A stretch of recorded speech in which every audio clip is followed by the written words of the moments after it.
합니다. 어느 단체든지 그게 회사가 되었던 조직이 되었던 그것을 시작한 사람들이 있어요.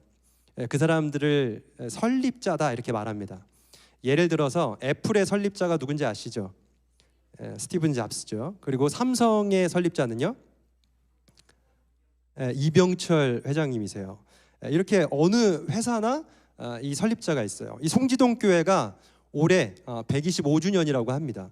125주년인데 실제로 이 송지동 교회가 시작된 거는 126년이 되었다고 그래요. 이 송지동 교회에도 설립자가 있더라고요. 혹시 누군지 아세요? 예. 정킨이라는 선교사님.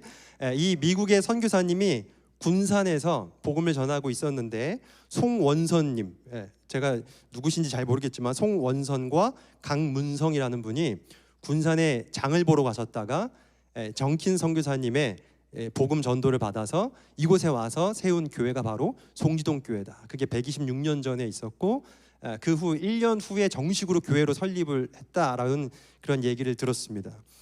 오늘 본문도요, 이 설립에 관한 얘기입니다. 안디옥 교회가 등장을 하는데 안디옥 교회가 어떻게 설립되었는지, 그 설립자들이 누구였는지에 대해서 오늘 이 시간 잠깐 얘기를 나누려고 합니다. 안디옥 교회는 예수님께서 죽으시고 부활 승천하신 이후에 두 번째로 세워진 교회가 바로 안디옥 교회입니다. 첫 번째 교회가 예루살렘 교회였고 그 이후에 안디옥 교회라는 교회가 세워졌어요. 그리고 이 안디옥 교회를 통하여서 이방인 선교의 문이 열립니다. 여러분 잘 아는 것처럼 이 안디옥 교회에서 바울이 세 차례나 선교사로 파송을 받아서 빌립보 교회나 갈라디아 교회, 데살로니가 교회나 고린도 교회, 여러분 잘 아시는 교회들이죠. 에베소 교회 이런 교회들이 막 우후죽순으로 세워졌어요. 그 역할, 중심된 역할을 했던 교회가 바로 안디옥 교회였습니다. 그리고 이 안디옥 교회를 중심으로 해서 이야기가 막 펼쳐지는 성경 말씀이 있는데 그게 바로 오늘 우리가 읽은 사도행전이에요. 사도행전에 이 말씀을 막 이렇게 전개시켜 나가는 데 있어서 가장 핵심된 교회가 어디냐? 어딜 것 같으세요? 제가 많이 얘기를 했어요 지금까지. 빌립보 이러면 안 됩니다. 안디옥 교회예요. 그런데 이 안디옥 교회, 그 유명한 교회, 하나님이 쓰신 위대한 교회인데 이 안디옥 교회 그러면 설립자 이름이 뭐냐? 그 설립자 이름을 한번 찾아볼까요? 우리가 읽은 말씀에서 설립자 이름이 있나요, 없나요? 설립자 이름이 없어요. 성경학자들이 안디옥 교회 이렇게 중요한 교회인데 분명히 어딘가 힌트가 있을 거야 하면서 설립자 이름을 막 찾으려고 아무리 연구를 해도 안디옥 교회를 세운 설립자 이름을 찾아볼 수가 없어요. 이 사도행전을 기록한 사람의 이름은 누가라는 사람이에요. 누가라는 사람이 이 사도행전을 기록했는데 이분이 안디옥 교회 설립자가 누군지 몰라서 기록을 안 했을까? 그렇지도 않아요. 이 누가라는 사람의 고향은 수리아라는 곳에 수리아 지방이라는 곳입니다. 이 안디옥 교회가 바로 수리아 지방에 있는 교회예요. 그리고 이 누가가 바로 안디옥 교회와 깊은 관계를 맺고 있는 사람이었어요. 그러니까 누구보다도 누가는 안디옥 교회에 대해서 잘 알았고 그 설립자를 분명히 알았을 거예요. 이름도 알았을 거예요. 그런데 이 누가는 의도적으로 안디옥 교회 설립자 이름을 넣지 않고 있어요. 왜 그랬을까? 누가는 이 안디옥 교회를 통하여서 설립자가 누군지도 모르는 이 안디옥 교회를 통하여서 뭔가 하나님의 메시지를 심어놓고 싶었던 겁니다. 자, 그렇다면 왜 이 이름도 없는 그 사람들이 세운 안디옥 교회, 하나님의 어떤 메시지가 여기에 숨겨져 있을까? 우리가 이 시간 그것을 한번 살펴보려고 합니다. 안디옥 교회 설립자 이름은 알 수 없지만 어떤 부류의 사람들이 세웠는지는 알 수 있어요. 우리 19절 말씀 우리 한번 같이 읽겠습니다. 시작. 그때 스데반의 일로 일어난 환란으로 말미암아 흩어진 자들이 베니게와 구브로와 안디옥까지 이르러 유대인에게만 말씀을 전하는데, 여기 보니까요 단서가 하나 먼저 나옵니다. 어떤 사람들이 안디옥 교회를 처음으로 세웠느냐? 어떤 사람이라고 하나요? 스데반의 일로 일어난 환란으로 말미암아 흩어진 자들. 그러니까 스데반의 일이라는 그 사건이 있었고 그 이후로 환란이 있었고 그 일 때문에 흩어진 자들이 있었는데 그들이 안디옥 교회를 세운 사람들이다. 이렇게 정보를 우리에게 주고 있습니다. 그러면 스데반의 일로 일어난 환란이 뭔지에 대해서 좀 살펴봐야 돼요. 그래서 우리가 사도행전을 잠깐 간단하게 어떤 일이 있었는지를 한번 보려고 합니다. 이 스데반은요, 사도행전 7장 이후에 이 스데반의 사건이 나옵니다. 사도행전 7장을 보면 스데반 집사님이 복음을 전하다가 유대인들에게 죽임을 당하는 그런 말씀이 나와요. 이게 바로 스데반 순교 사건입니다. 그런데 이 스데반 집사님만 순교하고 끝나는 것이 아니라 이 사건을 기점으로 해서 예루살렘에 엄청난 박해가 시작돼요. 예루살렘에 있는 성도들이 유대인들로부터 엄청난 박해, 대대적인 박해가 시작돼요. 그래서 그 안에 성도들이요, 단 한 명도 남아서 살 수가 없을 정도로 엄청난 박해가 시작된 거예요. 사도행전 8장 1절에 보니까 이렇게 말합니다. 그날에 예루살렘에 있는 교회에 큰 박해가 있어. 엄청난 박해예요. 그래서 이 일로 어떻게 됐냐? 사도 외에는 다, 그러니까 사도들만 남고 다 어디로 가요? 유대와 사마리아 모든 땅으로 흩어졌다. 흩어질 수밖에 없었다. 그렇게 말을 합니다. 얼마나 심각한 박해였는지 사도들 외에는 다 도망가야 하는 그러한 신세로 전락해 버린 겁니다. 여러분 잘 아는 것처럼 러시아가 우크라이나를 침공했어요.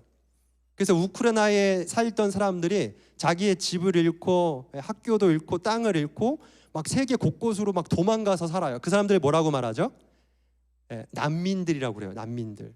이 난민들은요, 다른 나라로 가서요, 정당한 대우를 받지 못합니다. 법적인 대우도 잘 받지 못하고 이 주거 공간도 굉장히 좋지 않아요. 그래서 조그마한 공간에 난민 수용소라고 불리는 그런 곳에서 아주 좁고 위생적으로 좋지 않은 곳에서 법적인 보호를 받지 못하고 살아야 해요. 그래서 많은 난민들은 정말 차별을 받으면서 어렵게 살아가고 있어요. 근데 지금 이 스데반의 환란으로 말미암아 흩어진 자들, 그 예루살렘에서 흩어진 자들이 바로 이런 난민과 같은 사람들이었어요. 그래서 자기의 그런 살 곳도 정처 없이 그냥 떠돌아서 도망가야 했던 사람들, 그 사람들이 어디에 이릅니까? 안디옥에 이뤄서 안디옥 교회를 세웠다라는 겁니다. 그들은 모든 것을 포기하고 태어난 것도 다 떠나야 했던 바로 그러한 사람들이었어요. 여러분, 우리가 예수님을 잘 믿으면 모든 일이 막 순탄하게 풀릴 것만 같아요. 우리가 이렇게 막 어렵게 살다가도 정말 우리도 이제 주제가 약속된 성령이지 않습니까? 막 성령을 받고 찬양 가운데 은혜를 받으면 내일부터는 뭔가 일이 잘 풀릴 것 같아요. 해결될 것 같아요. 시험 성적도 잘 받을 것 같아요. 그런데 정말 여러분들의 삶이 그렇게 변화됩니까? 그렇지 않을 때가 있어요. 정말 우리가 생각해도 왜 이러한 일들이 내게 있지? 왜 이런 고통의 어려움이 나한테 있지? 막 그런 일들이 계속해서 생겨나는 거예요. 이 예루살렘 교회 성도들이 느꼈던 감정이 바로 그런 것이었어요. 예루살렘 교회는 너무나도 건강했고 화목했거든요. 잘 모여서 신앙생활 잘하고 있는데 어느 날 갑자기 스데반 집사의 순교로 말미암아 흩어졌고 고난이 막 찾아온 거예요. 여러분, 우리가 이렇게 예루살렘 성도들 같이 뭔가 흩어져야 하고 고난을 받고 우리의 삶에 어려움이 처할 때 우리는 어떤 생각을 해야 하는가? 우리는 우리의 삶을 어떻게 바라봐야 하는가? 오늘 이 안디옥 교회가 주는 교훈은 이겁니다. 사도행전 8장 1절을요 다시 보면 좀 다른 각도로 우리가 이 말씀을 볼 수 있어요. 아까 사도행전 8장 1절에 제가 읽어드리면요, 그날에 예루살렘에 있는 교회에 큰 박해가 있었다 그렇게 얘기했죠. 그 너무나도 그들의 삶이 힘들어졌다고 했어요. 어려워졌다고 했어요. 왜 이런 일이 생겼지? 라고 말했다고 했어요. 그런데 이 말씀을 다시 한번 보면 뭔가 다른 각도로 보면 뭔가 다른 일이 생겼다라는 걸 알 수 있어요. 우리 8장 1절 우리 다시 한번 같이 한번 읽어보겠습니다. 시작. 그날에 예루살렘에 있는 교회에 큰 박해가 있어 사도 외에는 다 유대와 사마리아와 모든 땅으로 흩어지니라. 여기 보니까요 굳이 지역을 굳이 찝어서 얘기를 해요. 어디예요? 유대와 사마리아와 모든 땅으로 흩어지니라. 예루살렘 성도들에게 큰 박해가 있었고 그들이 그냥 흩어졌다. 그냥 맹목적으로 아무런 이유 없이 아무데나 흩어졌다. 아무런 목적 없이 그냥 흩어졌다. 이렇게 얘기하는 것이 아니라 굳이 지역 이름을 거론하면서 유대와 사마리아와 모든 땅으로 흩어졌다라고 말을 하고 있습니다. 여러분, 무엇을 의미할까요? 사도행전 1장 8절에 그 비밀이 있습니다. 사도행전 1장 8절 말씀 우리 한번 같이 읽겠습니다. 시작. 오직 성령이 너희에게 임하시면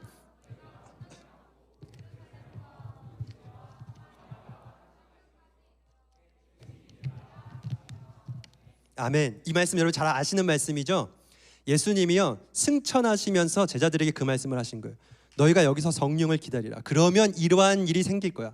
앞으로 너희에게 성령이 임할 건데 그 이후로 이러한 역사가 너희들의 삶에 펼쳐질 거야 라고 하시면서 주신 말씀이 바로 이거예요. 오직 성령이 너에게 임하시면 너희가 권능을 받을 것이고 예루살렘과 온 유대와 사마리아 땅끝까지 이르러 내 증인이 될 거야. 그렇게 말씀을 하셨거든요. 근데 여러분 지금 아까 8장 1절에서 그들이 흩어졌을 때 어디로 흩어졌다고요?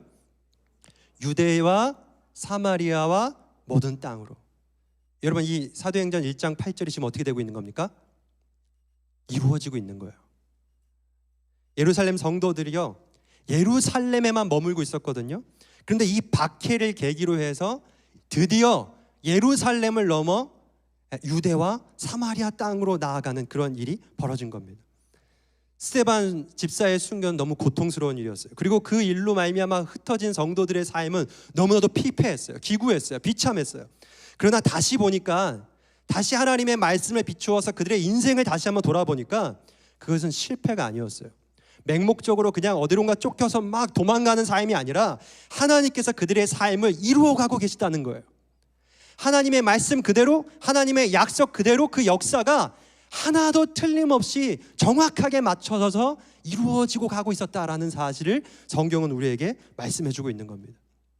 그 사도행전 8장부터 쭉 읽으면요 8장, 9장, 10장을 읽어보면요 이 일을 계기로 사람들이요 진짜 유대로 가고 사마리아로 가서 거기서 복음을 전하고 거기서 교회가 생기고 믿는 사람들이 하나님께 돌아오고 거기서 성령 받는 사람들이 막 생겨나요. 그리고 그 여파가 오늘 본문 19절, 우리 본문 19절까지 이어지는 겁니다.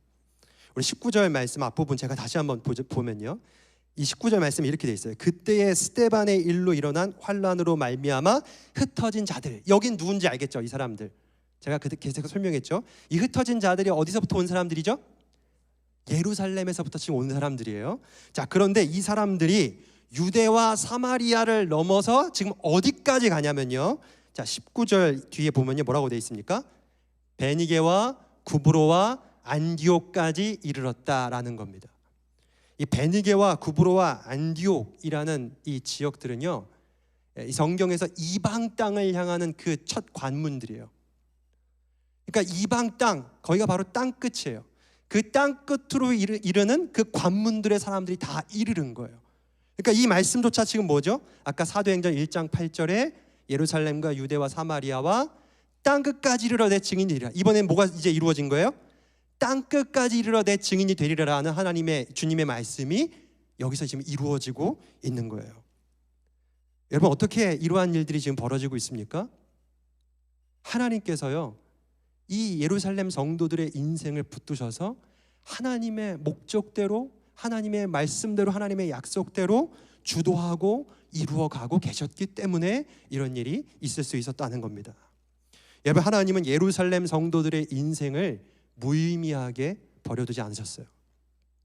그들의 인생을요 그냥 맹목적으로 흘러가도록, 그냥 이 세상의 원리가, 이 세상의 방법이 그들을 그냥 물 흘러가듯이 흘러가도록 하나님 버려두신 것이 아니라 하나님이 그들을 강력하게 붙드시고 하나님의 큰 그림을 완성시켜 가는데 그들을 막 이끌어가고 계셨다는 겁니다. 이것은 마치 1000피스짜리 퍼즐 조각을 맞추는 거랑 똑같아요. 제가 어렸을 때 아버지가 생일 선물로 1000피스짜리 이런 명작이라고 해서 이걸 다 완성하면 이 명작이 되는 거예요. 그림, 멋있는 그림이 되는 겁니다. 여러분 근데 이 판에다가요 조각 하나를 넣으면요 그림이 뭔지 압니까? 알 수가 없어요. 막 조각을요 100개 넣고 200개 넣어도요 이게 뭔지 도대체 알 수가 없어요. 이게 뭐지? 그러다가요 999개 넣고요 마지막 1000개짜리를 넣으면 아 이게 이런 그림이구나, 이제 그때 가서 알 수 있는 거예요. 여러분 우리가요 하나님이 우리를 향한 큰 그림이 있어요. 완성된 그림이 다 있어요. 여기에 있는 여러분들을 향해서 하나님이 다 큰 그림을 갖고 있어요. 근데 하나님이 오늘 우리에게 오늘 하루를 살아갈 조각을 하나 주세요. 그래서 오늘은요 이 조각 하나를 넣는 거예요. 근데 이 조각 하나만 넣고 보면 우리의 삶이요 오늘 내게 벌어지는 일이 이게 뭐지 도대체? 나는 지금 어디로 가고 있는 거지? 너무 허무하고 무의미하게 느껴질 때가 있어요. 때로는 막 노력을 해도 뭔가 되지 않는 것처럼 느껴질 때가 있어요. 내 계획대로 되지 않을 때가 있어요. 내가 원하는 대로 되지 않을 때가 있어요. 그래서 허무할 때가 있어요. 그래서 하나님이 내 인생을 그냥 놔두시나 보다, 아무렇게나 살도록 그냥 버려두시나 보다, 그렇게 좌절할 때가 있어요. 그런데 하루하루 그 조각들을 놓다 보면 어느 순간 1000개의 퍼즐이 완성될 때가 있어요. 그때요, 뒤를 돌아보면 그런 생각이 드는 거예요. 하나님께서 내 인생을 완성시켜 가고 있었구나. 여러분, 우리의 인생은요, 저 바다에서 막 표류하고 있는 인생이 아니에요. 떠다니는 인생이 아니에요. 하나님이요, 하나님의 큰 그림대로 완성시켜 가고 계시는 인생임을 믿으시길 바랍니다. 제가 감명 깊게 읽은 책 중에 영광의 문이라는 책이 있어요. 거기를 보면요, 미국의 휘튼 대학을 졸업한 젊은 청년 5명이, 결혼한 젊은 사람들 20대 초반인데 5명이 에콰도르 선교를 떠납니다. 거기에 짐 엘리엇이라는 사람이 있었고, 이 5명이 짐 엘리엇과 그의 친구들이 에콰도르의 아우카족이라는 식인 부족을 선교하러 가는 거예요. 이 아우카 부족은 외부인들에게 굉장히 적대적이었다고 그래요. 그래서 거기에 잘못해서 들어간 사람들은 다 아우카 부족의 사람들한테 죽임을 당하는 그런 수모를 겪었습니다. 그래서 사람들이 다 꺼리는 그런 부족이었는데, 이 5명의 청년들이 우리는 한번 해보자, 그런 믿음으로 들어갔어요. 그래서 이 아우카 부족의 언어나 풍습을 잘 모르니까 5년 동안 언어를 익히고 풍습을 익혔어요. 그리고 이 5명이 다 파일럿들이었어요. 비행기를 몰 줄 알아서 이 경비행기로 해서 여러 가지 물품들을 저 공중에서 이렇게 내려주는 거예요. 그래서 아우카 부족들에게 여러 선물을 주고 그들의 마음을 열기 위해 5년 동안 노력을 한 거예요. 그리고 마침내 5년이 되었을 때에 이제 그들이 조금 마음의 문을 연 것 같아요. 아우카 부족이 선물을 내려주면 막 환하게 웃으면서 손도 흔들어요. 그래서 뭔가 됐다 싶어서 이 짐 엘리엇을 비롯해서 5명이 그 5년째 되는 날 거기 아우카 부족의 사람들을 찾아갔어요. 그리고 그 사람들은요, 찾아가자마자 즉시로 아우카 부족의 사람들에게 창으로 찔려 전원 죽고 맙니다. 나중에 알게 된 거지만 이 5명의 선교사 품에는 총이 있었어요. 근데 그 총을 끝까지 그들에게 겨누지도 않고 쏘지도 않았어요. 왜냐하면 하나님께서 언젠간 이 아우카 부족을 돌아오게 하실 날이 있겠지. 지금 이 총을 쏘면 저들은 절대 영영 오지 않아. 그런데 이 총을 쏘지 않고 우리가 그냥 죽으면 우리가 하나의 씨앗이 되어서 언젠간 저들의 열매를 품는 날이 올 거야. 그런 믿음으로 그들은 거기서 그냥 죽어간 거예요. 그런데 당시에 여러 언론들은요, 이 일을 그렇게 긍정적으로 보지 않았어요.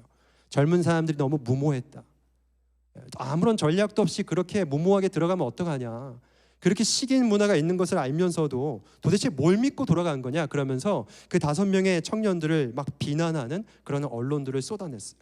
그래서 이 5명은 너무 무모했어, 그냥 실패한 거야, 여러분, 그렇게 사람들이 말을 하기 시작했습니다. 여러분, 그런데요, 뒷이야기가 있어요. 이 짐 엘리엇이라는 사람의 부인이 있었어요.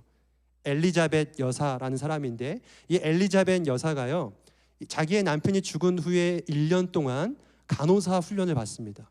그래서 1년 후에 간호사가 돼요. 그리고 어떻게 했는지 알아요? 자기의 남편을 죽인 그 아우카 부족에게 들어갑니다. 그리고 그 아우카 부족을 위해서 10년 동안 그들의 상처를 닦아주고 치유해주는 그런 일들을 해요. 거기에 학교를 세우고 교육해주는 일을 합니다. 그리고 10년 만에 그곳에 교회가 세워져요.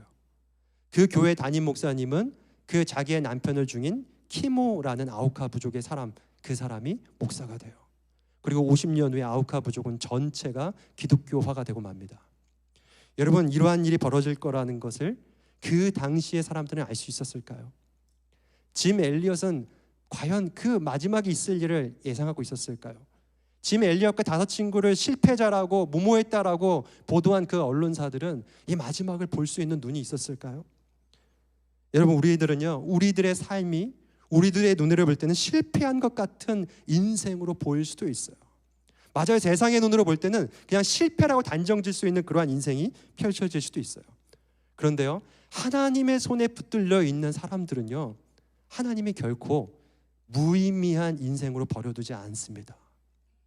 그냥 그 끝이요, 실패로 결말 나도록 하나님이 그냥 두지 않는다라는 사실을 여러분 꼭 기억하시길 바랍니다. 하나님은요, 믿음의 사람들 꼭 기억하세요.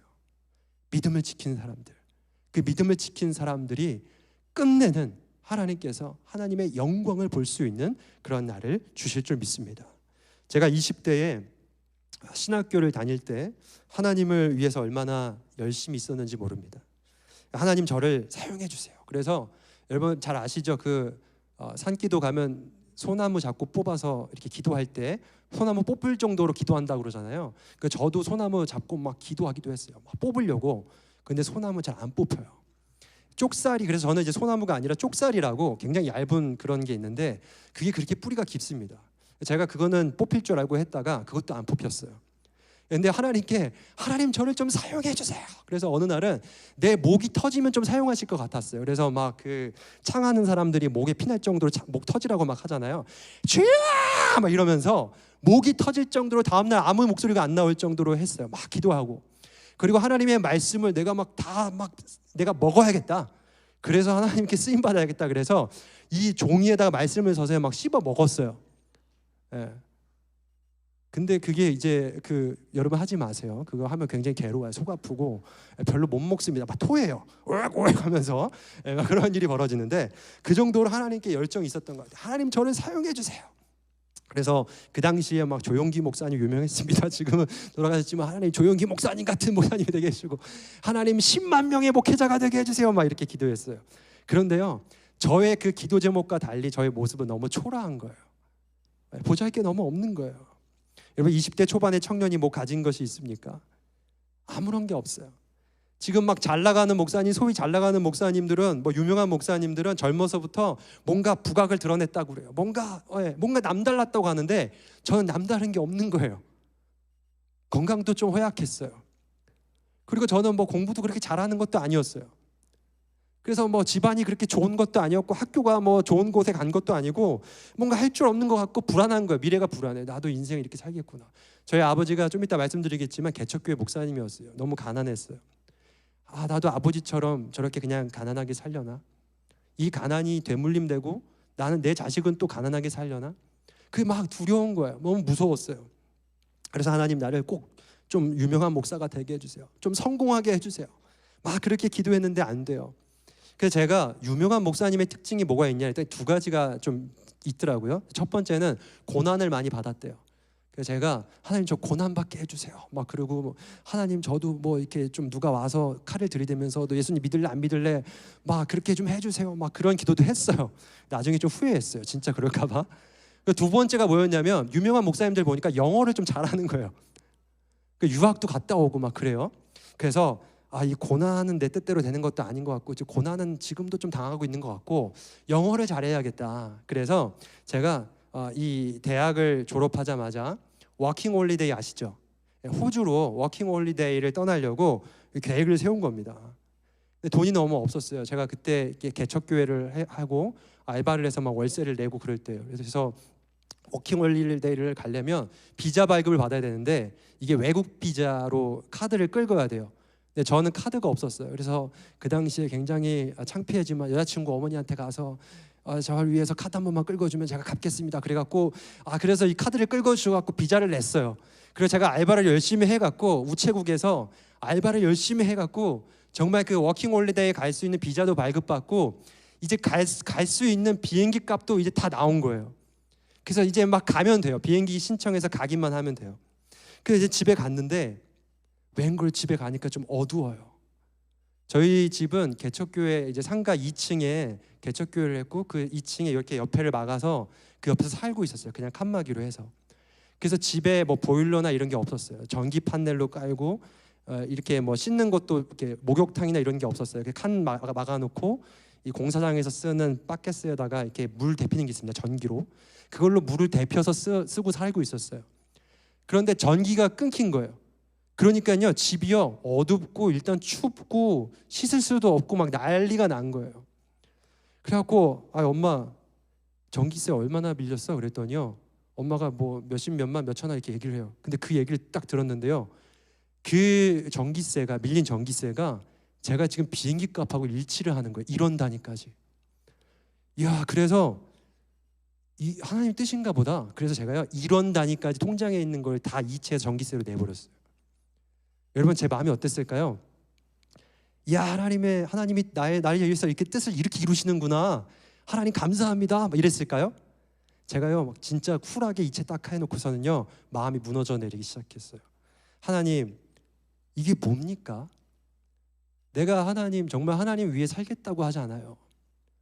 하나님, 내가 하나님께 뭘 바랬어요? 내가 이 개척교회 하면서 월세 내고 이제 하나님 내가 뭔가 내 꿈을 이뤄보겠다고 비자도 돈 빌려서 냈어요. 내 여자친구가 어머니한테 얘기하는 게 너무 창피했는데 얘기했어요. 하나님, 근데 내가 공부하는 시간 줄여서 우체국 알바해서 이렇게 하나님 돈을 마련했는데 도대체 이게 뭐예요? 하나님, 왜 내가 하는 것마다 다 막으시는 거예요?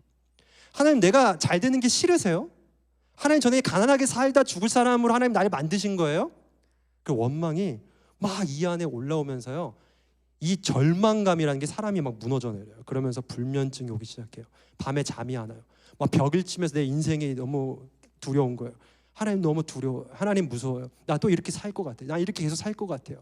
나 그게 너무 싫어요. 우울감이 찾아왔어요. 우울증이 찾아왔어요. 그러고 나서 정말 그냥 그렇게 살았어요. 그런데 어느 날 갑자기 하나님이 어떤 말씀을 이렇게 주시는데, 들리는 말씀을 주시는 게 아니라 어떤 찬양이 제 가슴에 막 꽂히게 하시면서 하나님의 마음을 깨닫게 하시는 거예요. 그 찬양이 뭐냐면 하나님은 실수하지 않으신다는 찬양이에요. 그 가사를 보면 이렇습니다. 내가 걷는 이 길이 혹 굽어도는 수가 있어도 내 심장이 울렁이고 가슴 아파도 내 마음속으로 여전히 기뻐하는 까닭은 하나님은 실수하지 않으심일세. 내가 세운 계획이 혹 빗나갈지 모르며 나의 희망 덧없이 쓰러질 수 있어. 그러나 여전히 인도하신 주님을 신뢰하는 까닭은 주께서 내가 가야 할 길을 잘 아심일세. 하나님이 이 찬양으로 저를 위로하시는 거예요. 잠깐 이 찬양을 우리 같이 한번 불러봤으면 좋겠어요. 내가 걷는 이 길이 굽어도는 수가 있어도 내 심장이 울렁이고 가슴 아파도 내 마음 속으로 여전히 기뻐하는 까닭은 하나님은 실수하지 않으심일세. 내가 세운 계획이 내가 세운 게 혹 빗나갈지 모르며 나의 희망 덧없이 쓰러질 수 있지만 나 여전히 인도하시는 주님을 신뢰하는 까닭은 주께서 내가 가야 할 길을 잘 아심일세. 어두운 밤 어둠이 깊어 날이 다시는 밝지 않을 것 같아 보여도 내 신앙 부여잡고 주님께 모든 것 맡기리니 하나님을 내가 믿음일세. 지금은 내가 볼 수 없는 건 너무 많아서 너무 멀리 가물가물 어른거려도 운명이여 오라. 나 두려워 아니하리. 만사를 주님께 내어 맡기리니 차츰차츰 안개는 거치고 하나님 지으신 빛이 뚜렷이 보이리라.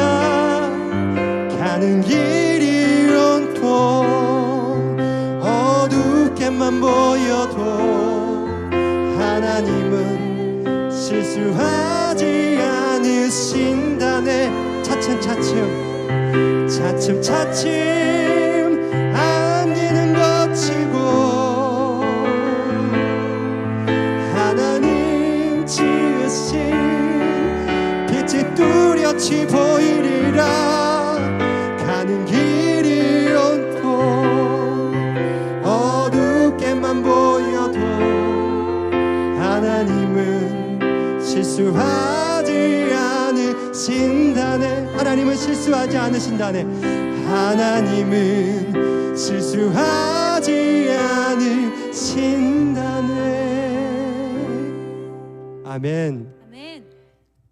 하나님이요 그런 말씀을 하시는 거예요. 하나님은 실수하지 않으신다. 하나님은요 우리의 인생을 내가 생각하는 그것보다 더 잘 아신대요. 내가 아는 나의 인생, 내 삶, 심지어는 누구에게도 말하지 않던 내 속마음까지 하나님은 다 아시고요. 내게 가장 좋은 길을 하나님은 다 아시는데 그 하나님은 실수하지 않으시는 하나님이에요. 그래서 우리에게 더 좋은 길로, 더 바른 길로 이끄신다는 거예요. 우리는요 우리의 인생을 향한 하나님의 큰 그림을 보기가 너무나도 어렵습니다. 그게 우리의 한계예요. 그렇죠? 여러분 당장 10분 후에 있을 일을 아는 분 계세요? 없어요. 당장요 10초 후에 제가 어떤 말 할지 모르시죠? 몰라요. 그래서 우리는요 미래가 두려워요. 불안해요. 늘 미래를 불안해하면서 살아요. 아무리 유명한 사람도. 우리나라의 조선일보를 보니까 점점 점쟁 무당을 찾아가는 사람들의 인구가 늘고 있대요. 점집이 잘 되는데요. 여러분 혹시 점집하면 하면 안 됩니다. 그래서 어쨌든 이렇게 미래를 알 수 없어요. 그래서 우리를 보면 늘 불안한데 우리의 삶을 그렇기 때문에 믿음의 렌즈로 바라보는 훈련이 필요해요.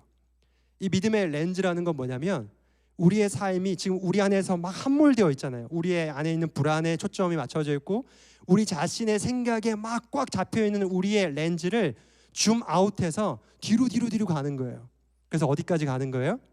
하나님의 시각까지 가는 거예요. 그게 믿음의 렌즈로 나를 보는 거예요. 하나님의 시각으로 줌아웃해서 우리 자신을 볼 때에 우리의 인생이 제대로 보이기 시작해요. 그때 비로소 하나님이 내 인생에 어떤 계획을 갖고 계시고 나는 오늘 하루에 이 퍼즐 조각을 어떻게 내려놓아야 할지 그 삶에 통찰할 수 있는 그런 힘과 안목이 생길 수 있는 겁니다. 여러분 하나님은요 우리를 어디로 가야 할지를 알고 계시고 그 길로 이끌고 가고 계셔요. 아마 예루살렘에서 안디옥으로 도망쳐온 사람들, 그 사람들은 자신들이 지금 무엇을 하고 있는지 몰랐을 겁니다. 그냥 도망치다 보니까 안디옥이에요. 그냥 여기가 뭐지? 여기가 어디지? 그래서 그들은 그 순간에는 그게 뭘 의미하는지를 알 수 없었어요. 그런데 하나님은 그들을 하나님의 위대한 사역 가운데 그들을 동참시키고 계셨던 거예요. 참여시키시는 거예요. 하나님의 그 위대한 역사, 사도행전의 말씀을 이루어가는 그 약속 가운데에 그들을 막 참여시켜 주셔서 하나님의 일들을 그들과 함께 이루어가고 계셨던 겁니다. 마태복음 7장 9절부터 11절 보면 예수님이 이런 말씀을 하세요. 아들이 아버지에게 떡을 달라 하는데 아들이 아버지에게 아빠 떡을 주세요. 근데 그 아빠가 아들한테 돌을 줄 아빠가 어디 있느냐. 아들이 아버지한테 생선을 달라고 그래요. 좀 먹을 걸 달라고 했는데 뱀을 주면서 막 하하하 막 이렇게 웃는 아버지가 어디 있겠어요. 예수님이 그런 말을 하세요. 아무리 악한 사람이라도 자식에게 좋은 것을 줄 알거든. 하늘에 계신 너희 아버지께서 구하는 자에게 좋은 것으로 주시지 않겠느냐. 여러분 여기 예수님이 하나님을 뭐라고 말해요? 옆집 아버지요? 그렇게 말하지 않아요. 하늘에 계신 뭐라고요? 너희 아버지래요. 하늘에 계신 너희 아버지께서 좋은 것으로 너희에게 주시지 않겠느냐. 여러분 하나님은 여러분들을 위해서요 호의를 갖고 계세요. 하나님은 여러분들을 향해서 좀 안 됐으면 좋겠다 그런 생각을 갖고 계신 분이 아니에요. 아버지잖아요. 저는 이제 태어난 지 6개월 된 아들이 있어요. 근데 이 아들이요 뭐 말을 해서 저한테 뭐 좋은 거 주세요, 밥을 주세요 그렇게 말하지 않아도 말을 못하지만 말을 하지 않아도요 그냥 때 되면 밥을 주고요 때 되면 안아주고 때 되면 기저귀 갈아줘요. 왜 그렇죠? 제 아버지이기 때문이에요. 오늘 여기 오는데 막 이가 나요. 아랫니가 나서 밤새 울어요. 저 컨디션도 막 지금은 안 좋을 것 같은데 밤새 우니까 막 짜증이 나요. 그리고 막 이렇게 그 젖병을 물려주면 이가 나면 아기가 막 간질간질하고 아프니까 젖병을 막 거부하거든요. 젖병을 거부하고 막 이렇게 돌려요. 새벽 1시에. 그럼 어떻게 해요? 먹지 마! 이랬겠어요? 아니, 막 또 줘요. 좀만, 좀 먹어봐. 왜 그래요? 제가 그 아이의 아버지라서. 근데 여러분, 하나님이요, 여러분들의 아버지래요. 그 하나님 아버지께서 여러분들을 살리려고요, 죄 가운데 건지시려고, 하나님의 아버지가 되시려고, 여러분들의 아들 딸 삼으려고요, 자기에게 하나밖에 없는 아들 예수님을 십자가에 못 박혀 죽게 할 정도로 너무나도 좋은 우리 아버지세요. 여러분, 그 아버지가 여러분들의 인생을 향해 무엇을 꿈꾸고 계실까요? 무엇을 계획하고 계실까요? 틀림없이 그 하나님은요, 여러분들을 향한 가장 좋은 계획을, 가장 완성된 여러분들의 인생을 꿈꾸고 계십니다. 여러분, 그렇다면 이제 하나님의 뜻을 알았어요. 그분이 아버지고 우리를 가장 좋은 곳을 이끌고 가신다는 것을 알았어요. 여러분, 그러면 우리는 어떻게 살아야 할까요? 그냥 아무렇게나 살면 돼요? 이제 막 이제 다 잘 됐다, 다 잘 될 거야, 나 잘 풀릴 거야. 여러분, 그렇게 살면 되나요? 우리 다시 한번 본문을 한번 살펴보겠습니다. 우리 19절 말씀을 다시 한번 같이 읽겠습니다. 시작. 그때 스데반의 일로 일어난 환란으로 말미암아 흩어진 자들이 베니게와 구브로와 안디옥까지 이르러 유대인에게만 말씀을 전하는데, 여기 흩어진 자들이요, 안디옥에 이르러서 사실은 다 안디옥 교회를 세우는데 동참한 게 아닙니다. 여기 보니까 대다수의 사람들은 누구에게만 복음을 전했다고 합니까?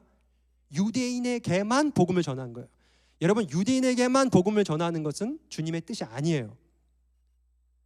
이 유대인에게만 복음을 전했던 이유는 그들이 유대주의의 이 선민의식에 빠져 있었기 때문입니다. 아무리 예수님 믿고 구원을 얻는다고 할지라도 이방인은 구원받을 수 없을 거야, 여전히 아브라함의 혈통인 우리들만 구원받을 수 있을 거야 라는 생각으로 유대인들은 여전히 유대인들에게만 복음을 전하고 있었던 거예요. 그런데요, 그 중에서 우리 20절 말씀 같이 한번 읽겠습니다. 시작. 그 중에 구브로와 구레네 몇 사람이 안디옥에 이르러 헬라인에게도 말하여 주 예수를 전파하니. 모두가 유대인에게만 말씀을 전하고 있었는데 그 중에 헬라인에게도 말씀을 전하는 사람이 있었어요. 그들이 바로 안디옥 교회를 세운 설립자들입니다. 여러분, 이 사람들은요, 여기에 이름도 나와 있지 않아요. 그냥 그저 출신이 구브로와 구레네 출신인데 몇 사람이래요? 몇 명인지도 나오지 않았어요. 그냥 몇 사람, 한두 명이 됐는지 두세 명이 됐는지 몰라요. 몇 사람이에요. 근데 이 사람들은 어떤 사람들이냐면요, 주님의 뜻을 아는 사람들이에요. 하나님의 말씀을 제대로 깨닫고 그 말씀에 순종해서 유대인에게만 아니라 헬라인에게도 복음을 전한 몇 사람. 여러분, 하나님께서요, 하나님의 말씀을 제대로 깨닫고 순종한 이 몇 사람을 통하여 하나님은 위대한 하나님의 역사를 만들어 가셨습니다. 우리 21절 말씀도 함께 읽겠습니다. 시작. 주의 손이 그들과 함께 하심에 수많은 사람들이 믿고 주께 돌아오더라. 이 몇 사람이거든요. 다수가 아니었어요. 대다수의 사람들이 아니라 정말 그 절대 다수에 비해서 몇 사람 있잖아요. 손가락에 꼽을 수 있는 그 몇 사람이 하나님의 말씀을 깨달고 순종하고 반응하고 나오니까요, 하나님이 그들의 말씀, 그들이 전한 말씀, 그들의 순종을 통하여서 주님께 돌아오는 이방 사람들이 숫자를 셀 수 없을 정도로 많은 사람들이 나오게 했다는 거예요. 그리고 그들을 중심으로 안디옥 교회가 세워진 거예요. 여러분, 하나님은 어떤 사람을 사용하시는지 아세요? 소위 세상에서 말하는 성공한 사람들이요? 아닙니다. 이건 분명히 말할 수 있어요. 세상에서 성공한 사람들, 하나님이 그 사람들 사용하는 거 아니에요. 자꾸 그 성공한 사람들이 앞에 나와서 막 간증하면서 여러분, 내가 이렇게 하나님이 축복받아서 성공했습니다, 하나님께 쓰임받고 있습니다, 그러니까 저렇게 성공해 하나님께 쓰임받는구나, 그렇게 생각을 해요. 그런데요, 정말 더 절대 다수는요, 그렇게 성공하지 않았는데도요, 하나님께 쓰임받는 사람들 더 많아요. 어떤 사람들이요, 비록 박해를 받고 핍박을 받고 모든 걸 잃어버리고 삶의 모든 것이 허망해지고 도망쳐 나와서 정처 없이 떠돌아 도망가는 그런 사람이라 할지라도 하나님의 말씀을 깨닫고자 하나님의 말씀을 붙드는 그 사람이 한 명이라 해도 두 명이라 해도 세 명이라 할지라도 하나님의 말씀 붙들고 순종하는 그 사람, 하나님은 그 사람 사용하십니다.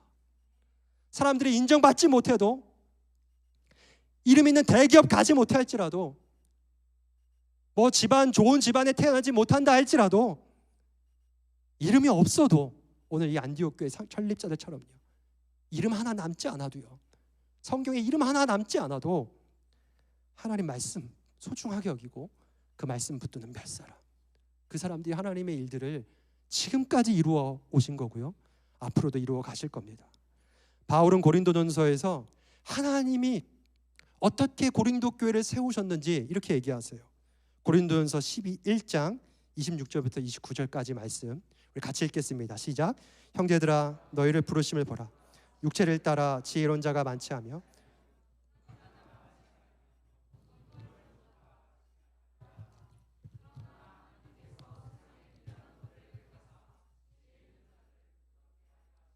세상의 약한 것들을 택하사 강한 것들을 부끄럽게 하려 하시며 하나님께서 세상의 천한 것들과 멸시받는 것들과 없는 것들을 택하사 있는 것들을 폐하려 하시나니 이는 아무 육체도 하나님 앞에 자랑하지 못하게 하라 하십니다. 아멘. 고린도 교회 성도들한테 바울이 그런 얘기를 하는 거예요. 형제들아 너희 부르심을 보라. 원래 원문을 보면 보라가 먼저 있어요. 보라. 너희 자신을 보라는 거예요. 너희들의 모습을 한번 보라는 거예요. 너희들 중에 지혜로운 사람이 있니? 능력 있는 사람이 있니? 학벌 좋은 사람이 있니? 없어. 보니까 미련한 사람들이야. 미련한 사람 뭡니까? 어리석어요. 세상에서는요 잘 못 배웠어요. 어떻게 보면 세상에서 바보 같다는 소리 듣는 사람들이에요. 그런 사람들밖에 없어요. 거기 약한 사람들밖에 없었어요. 약한 사람들은 병든 사람들을 얘기해요. 지금은요 병든 사람들은 그래도 병원 가서 고침받을 수 있지만 고대에는요 병들고 그리고 가난한 사람들은요 아무런 치유도 받지 못하고 그냥 죽어가야 했어요. 세상에서 버림받았습니다. 그런 사람들이에요. 지혜도 없어요. 정말 세상에서 멸시받고 천한 자들, 소외받는 사람들인데 하나님께서 너희들을 택하여서 세상에 힘있고 유력한 자들을 하나님 패하게 하신다고 그래요. 패하게 한다는 건 뭐냐면요, 원어를 보니까 완전히 쓸모없게 만드는 거예요. 세상에서 소위 성공한 사람들을 하나님께서요 완전히 쓸모없게 만들고요, 세상에서 버림받은 사람들 하나님 그 사람들 사용해서 하나님의 위대한 일들을 사용하세요. 왜죠? 뭘 보여주려고요? 소위 성공한 사람들이 잘 나가는 게 아니라는 거예요. 성공한 사람들이 하나님 나라를 만들어가는 게 아니에요. 하나님의 나라는 세상에서 버림받았지만 세상에서 정말로 변변치 않은 삶을 살아요. 그런데 하나님의 말씀을 붙드는 그 사람, 주 예수 그리스도의 복음을 듣고 돌아온 그 사람, 그 믿음으로 반응하는 그 사람, 하나님 그 사람 지금 사용해서 하나님의 일들을 지금까지 이루어왔지 않니? 바울은 그러한 얘기를 하고 있는 겁니다. 여러분 지금 하나님이요, 여러분 수련회 가운데 하나님이 이곳에 막 임하세요. 믿으십니까? 2박 3일 동안 하나님이 임하실 건데 그 이후로도 임하실 거예요. 근데 하나님이요 여기 임하시면 뭐 하시게요? 뭐 하실 것 같으세요? 찬양 좋다 이거 들으면서 그 인도하시는 분들 너무 뜨겁고 열정적이고 좋네요. 하나님이 가볼게요. 로 가실까요? 하나님이요 이렇게 말씀하세요. 시편 14편 2절 3절 말씀 우리 같이 읽겠습니다. 시작. 여호와께서 하늘에서 인생을 굽어 살피사 지각이 있어 하나님을 찾는 자가 있는가 보려 하신 다 치우쳐 함께 더러운 자가 되고 선을 행하는 자가 없으니 하나도 없도다. 하나님께서 하늘에서 인생을 굽어 살피신세요. 인생을 굽어 살피신다는 것은 이 땅에 있는 사람들을 막 살펴보는 거예요. 왜 살피는 거냐면요, 지금 뭔가를 찾고 계세요. 막 이거 살피는 건 독수리가요 하늘을 날면서 이 바닥에 먹이를 찾는 그런 그 독수리가 찾는 거와 똑같아요. 하나님은 막 살펴보고 있는데 어떤 사람을 찾냐면요, 지각이 있어 하나님을 찾는 자가 있나 보려 하신지. 지각이 있어, 지혜가 있어서 이 지혜는 하나님의 말씀을 막 찾는 거예요. 하나님의 말씀을 깨닫고자 하는 자. 그래서 하나님의 뜻을 막 깨달으려고 하고 하나님을 찾는 자가 있는지 하나님이 지금도 찾아서 막 찾고 보고 계시고 살펴보고 계시다는 거예요. 그런데 안타깝게도 뭐라고 말합니까? 없대요. 그런 사람이 없대요. 하나도 없대요.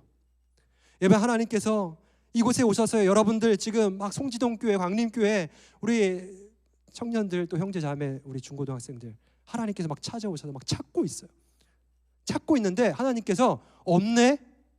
여러분 그러고 그냥 가신다면 이게 얼마나 서글픈 일입니까? 반면에 하나님께서 이곳에 오셨을 때 여기 있었구나. 이 세상 가운데에 세상의 성공을 쫓는 것이 아니라 세상의 메시지에 속아서 세상의 논리대로 살아가는 사람들이 아니라 하나님의 말씀에 붙들려 살고자 몸부림치는 그 사람. 오늘 내가 하나님을 만나게 해달라고 목소리가 막 터져가면서 하나님 나를 만나주지 않는다면 나 여기서 떠나지 않겠습니다. 여기에 나무가 있으면 나무라도 뽑는 심정으로 하나님, 내가 하나님 붙들고 싶습니다. 막 망가진 인생이라 할지라도, 막 사람들이 손가락질하는 인생이라 할지라도 그럴 수 있는 그 사람, 하나님이요, 그 사람 막 손 붙들면서 내가 너 지금 찾으러 온 거야, 내가 너 지금 만나러 온 거야. 하나님께서 그러한 은혜를 주실 줄 믿습니다. 안디옥 교회에 세운 사람들, 정말 대박해를 피해서 도망간 기구하고 비참한 사람들, 망해버린 사람들이지만 하나님의 말씀 깨닫는 그 몇 사람 통해서 하나님 역사 이루셨습니다. 제가 여기 오기 전에 인터넷을 우연히 이렇게 신문을 보다가 우리나라가 OECD 국가 중에 자살률 1위라는 건 여러분들 너무 잘 알죠, 그죠? 근데 이 자살률 1위 안에서 그 중에서 그러면은 연령대별로 누가 어떤 연령대가 가장 많이 자살을 하는가? 여러분 어떤 연령대가 가장 자살을 많이 하는 것 같으세요? 20세에서 29세까지 청년들이 죽는 원인이 가장 큰 비중이요 자살입니다. 청년들이 죽는 사람들 중에요 54%가 다 자살로 죽고요. 매년 그 청년 자살률은 늘어나고 있고요. 심지어 외롭게 고독하게 자기 혼자서 방에서 목숨을 끊는 그런 청년들이 기하급수적으로 막 늘어나고 있다는 거예요. 여러분 왜 이런 자살률이 생길까요? 미래가 불투명하기 때문이에요. 아까 미래가 막 불안하다고 했잖아요. 미래가 불안해서 그래요. 지금 막 빈부격차가 벌어지고 있대요. 누구는 막 집을 샀는데 그 집이 몇 억씩 올랐대요. 난 집이 없어요. 집을 살려고 하는데 그 돈이 없어요. 돈이 벌려면 좋은 직장 들어가야 돼요. 근데 좋은 직장 들어가려니까 직장이 없어요. 아무도 구해주질 않아요. 그래서 직장에 막 가려고 이력서를 넣는데 막 이력서 광탈이에요. 이력서만 보고 날 어떻게 아는지 날 다 떨어뜨리는 거예요. 저도 막 이력서를 넣어본 적이 있어요. 삶이 좀 걱정돼서 나도 한번 이력서를 취업을 하려고 했는데 여러분 사람들이요 저를요 전 정말 좋은 사람이라고 생각했거든요. 근데 이력서만 보고요 저를 안 뽑는 거예요. 이게 정말 그 절망적입니다. 그러니까요 내 인생은 이거밖에 안 되는구나. 나는 이 세상에서 이 정도의 사람이구나. 그냥 이렇게 회사도 중소기업 들어가기도 어렵고 잘하는 사람들은 저렇게 잘하고 잘 나가는데 나는 저렇게 격차가 벌써부터 벌어져서 난 이렇게 살고 말겠구나라는 그런 생각을 하는 사람들이 정말 많은 거예요. 그래서 비관하고 자살하는 사람들이요 우리나라 자살률 중에서 20세에서 29세 20대가 1위라는 겁니다. 여러분 그런데요 정말 이건 세상의 거짓 메시지예요. 여러분 모든 걸 많이 가져야, 내가 좋은 직장에 가고 좋은 학교를 가야, 많은 돈이 있어야 행복할 것이라는 세상의 거짓된 메시지. 그러기 위해선 능력이 필요하고 능력을 키워라. 능력을 키우려면 열심히 공부해야 된다. 여러분 외모도 잘 가꿔야 된다. 그게 능력이다. 그러면 세상은 계속 우리를 부추겨요. 성공해야 된다고. 그리고요 나중에 성공하지 못하는 사람들이 당연히 수두룩하죠. 어떻게 다 성공합니까? 그 사람들 중에 10%도 성공 못해요. 여러분 사업을 하더라도요 10%도요 벤처기업 창업해서요 10%도 성공을 못해요. 그리고 90%가 실패하거든요. 그럼 뭐라고 말해요? 이 세상의 문제가 아니라, 사회 구조가 문제가 아니라 너가 노력하지 않았기 때문이야. 너가 노력한 사람들은 다 성공했어. 여러분 세상이 거짓 메시지입니다. 여러분 성공했다고 해서요 이렇게 행복한 것도 아니고 그렇게 해서 인생이 잘 풀리는 것도 아니에요. 성공했지만 불행하게 사는 사람도 있고요. 실패했지만 거기에서 행복하게 사는 사람도 있어요. 어떤 사람들은 더 많은 것을 가짐으로써 행복하다고 말하지만 어떤 사람들은요 나는 나눠줌으로써 행복하다고 말하는 사람들이 있어요. 그렇죠? 여러분 세상의 성공주의의 논리, 능력주의의 원리에 속으면 안 됩니다. 가짜 메시지예요. 여러분 그렇다면 이 세상의 거짓 메시지가 막 우리에게 도전하고 압박하고 성공해야 돼. 네 능력을 보여줘. 너 열심히 공부하면 성공하고 행복하게 살 수 있어. 막 거짓 메시지를 우리를 혼란하고 만들고 현혹할 때에 이러한 거짓 메시지에 대항하고 싸워서 정말로 하나님이 원하시는 뜻대로 살아갈 수 있는 방법 뭐냐? 유일한 방법은요 하나님의 말씀 가운데 내 인생의 목적을 찾는 거예요. 거기서 비전을 찾는 거예요. 세상의 메시지가 아니라 하나님의 메시지로 그 세상의 메시지에 저항하는 거예요. 막 그 어떤 논리로, 세상의 논리로, 힘의 논리로, 돈의 논리로, 물질의 논리로 너 이렇게 살아야 돼, 너 이렇게 해야 돼 라고 말할 때 아니야, 하나님의 말씀은 이렇게 되어 있어, 하나님은 이렇게 말씀하셨어 라고 말할 수 있는 실력을 갖춰야 돼요. 여러분, 그러려면요 하나님의 말씀 앞에 날마다 서서 그 말씀 붙들고 말씀 읽고 묵상하고, 우리 목사님이 또 전도사님이 주일날 말씀해 주시면 그 말씀 막 경청하고 깨닫고자 할 때에 하나님이 그 마음에 진심이 있는 그 사람들 하나님이요 들어 사용하셔서 세상에 능력 있는 자들을 부끄럽게 하실 겁니다. 세상에 성공한 사람들 부끄럽게 하실 거예요. 아니라는 걸 보여주실 거예요. 여러분들의 인생이 아니라는 것을 증명하는 삶으로 하나님께서 사용하실 겁니다. 성공이 인생의 목적이 아니라 말씀을 제대로 깨닫고 그 말씀대로 사는 것을 인생의 목적으로 삼는 여러분들이 되시기를 주님의 이름으로 축복합니다. 이 수련회가요 여러분들의 인생의 꿈과 목적을 바꿨으면 좋겠어요. 여러분 믿습니까? 그러한 은혜가 있기를 바랍니다. 말씀을 정리하겠습니다. 안디옥 교회를 세운 사람들은 박해를 피해 도망한 사람들이었어요. 그러나 실수하지 않으시는 하나님은 그들의 인생을 실패로 이끌지 않고 그들을 통해 하나님의 일들을 이루어 가십니다. 그리고 그 중에 하나님의 말씀에 깨달은 몇 사람, 그 몇 사람이 안디옥 교회를 세운 겁니다. 여러분, 오늘 이 시간 하나님께서 우리를 찾으러 오십니다. 오늘 이 기도회 가운데 하나님이 우리 가운데 인생을 굽어 살펴보시기 위해 이 땅에 오셔서 지각이 있어 하나님을 찾는 자가 있는지 보러 오십니다. 하나님이 지금 날 찾으세요. 하나님이 여러분들을 찾으세요. 어떤 사람 찾습니까? 말씀 앞에 경외함으로 주께 홀로 서는 자들, 그 하나님 만나는 은혜가 있기를 바랍니다. 우리 함께 찬양하면서 나아가겠습니다.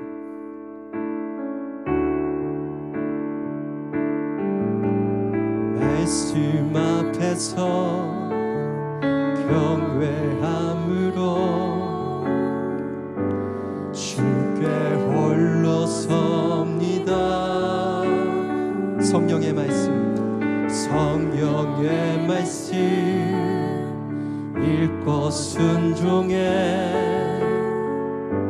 주를 예배하. 다시 한번 고백하겠습니다. 말씀 앞에서 경외함으로 아멘. 주께 홀로 섭니다.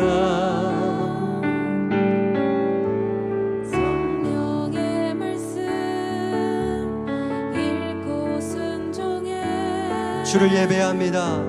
주를 예배합니다. 아멘. 기록된 말씀 힘이 있어서 진리로 우리 거룩해 하며, 거룩한 말씀 세세 영원히 복음이 되어 말씀하시네. 하나님 말씀에 두려워 떠는 자, 그 말씀에 생명을 거는 자 한 사람 찾으시는 주님의 약속을 믿어. 하나님 말씀에 운명을 거는 자, 아멘. 순종하며 주 따라가는 자, 순종하며 주 따라가는 자, 영원한 하나님 나라 이뤄갈 주의 교회요. 일어나라. 우리 다시 한번 고백하겠습니다. 말씀 앞에서 경외함으로 주께 홀로 섭니다.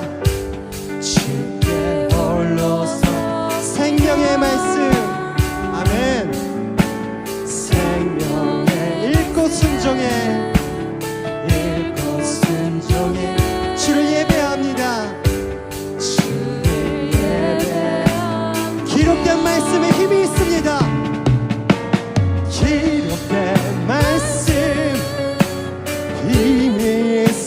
주옵소서. 진리로 우리 거룩해하며 거룩한 말씀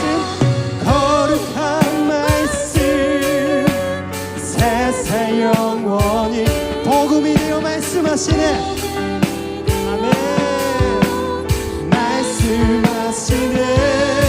하나님 말씀에 두려워 떠는 자, 그 말씀에 생명을 거는 자, 그 말씀에 생명, 그 한 사람을 오늘 한 시간 하나님이 찾으십니다. 사랑 찾으시는 주님의 약속을 믿어내. 하나님 말씀에 운명을 거는 자, 순종하며 주 따라가는 자, 순종하며 주 따라가는 자는 영원한 하나님 나라 이런 주의 교회여. 이런 하나님 말씀에 두려워 떠는 자, 하나님 말씀에 그 말씀에 생명을 거는 자, 그 말씀에 생명을 그 한 사람을 주님 이 시간 찾으십니다. 아멘. 주님, 우리가 그 한 사람 되기를 원합니다. 주님, 우리가 그 한 사람 되기를 원합니다. 주님, 우리가 그 한 사람 되기를 원합니다. 하나님 말씀에 운명을 거는 자, 하나님의 말씀에 운명을 걸기를 원합니다. 주님의 말씀에 순종하며 살기를 원합니다. 주님을 따라가기를 원합니다. 영원한 하나님의 나라를 세워가는 그 한 사람, 그 한 사람 우리가 되게 하여 주시옵소서. 일어날 주의 교회여,